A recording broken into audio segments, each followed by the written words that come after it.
Yes, dictation 5 second बाद start होगा। Speed 80 WPM।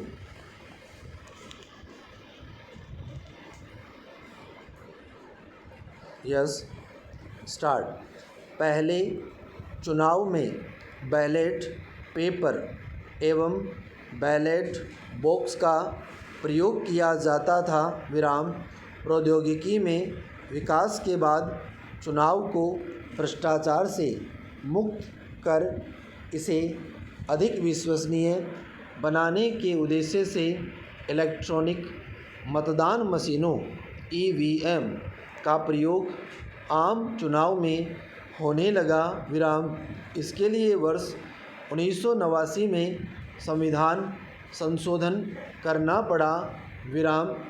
Electronic मतदान मशीनों का प्रयोग नवंबर 1988 में विभिन्न निर्वाचन क्षेत्रों राजस्थान, मध्य प्रदेश एवं दिल्ली के चुनावों में पहली बार किया गया। विराम। वर्ष 2004 में 14वीं लोकसभा के चुनाव में पूरे भारत में इस मशीन का प्रयोग किया गया। विराम। अब पूरे भारत में निर्वाचन के लिए इसी मशीन का प्रयोग किया जाता है। विराम पैरा। EVM मशीन में प्रत्येक उम्मीदवार के नाम के सामने उसकी पार्टी का चुनाव चिन्ह होता है, जिससे मतदाता को अपने प्रतिनिधि के चुनाव में सुविधा होती है। विराम। यदि कोई मतदाता किसी भी उम्मीदवार को चुनने योग्य नहीं मानता तो वह नोटा का बटन दबा सकता है। विराम। भारतीय मतदाता को इस विकल्प के चयन का प्रथम अवसर वर्ष 2014 के आम चुनाव में मिला। विराम। चुनाव व्यवस्था में इसे एक सुधारवादी कदम के रूप में देखा जा रहा है। विराम पैरा। अब तक हुए आम चुनावों एवं विधानसभा चुनावों में कई दोष देखने को मिले हैं। विराम। कई बार यह देखा गया है कि उम्मीदवारों की अधिक संख्या एवं मतों के विभाजन के कारण विजेता उम्मीदवार को मिले कुल मतों की संख्या अन्य सभी उम्मीदवारों को मिले कुल मतों की संख्या से कम होती है। विराम।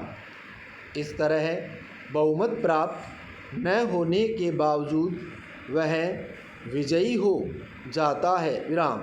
इसके अतिरिक्त चुनावों में प्रत्येक धन का प्रयोग एवं मतदाताओं की निष्क्रियता भी भारतीय चुनावों के प्रमुख दोष हैं। विराम।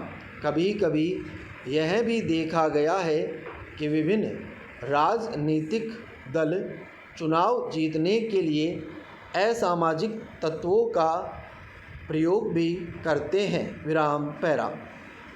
राजनीति में अपराधीकरण के बाद से चुनावों की विश्वसनीयता पर सवाल खड़े होने लगे थे। विराम।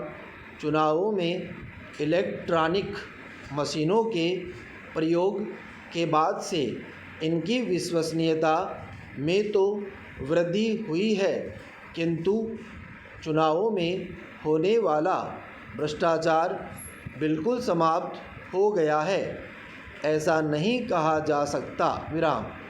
इसके पीछे न सिर्फ राजनीति के आपराधीकरण बल्कि दल बदल की राजनीति को भी दोषी ठहराया जा सकता है। विराम।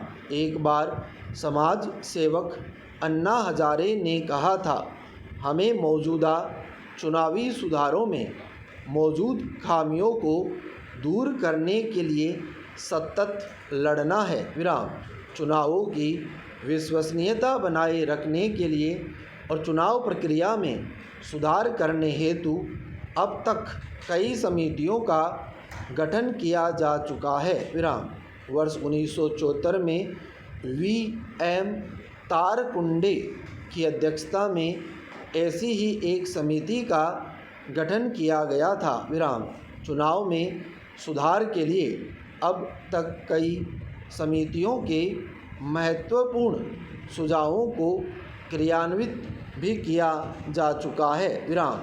चुनाव के समय उम्मीदवारों से खर्च का हिसाब लेने एवं राजनीति में आपराधीकरण की बढ़ती प्रवृत्ति को रोकने जैसे प्रयास इसके उदाहरण हैं। विराम। स्टॉप।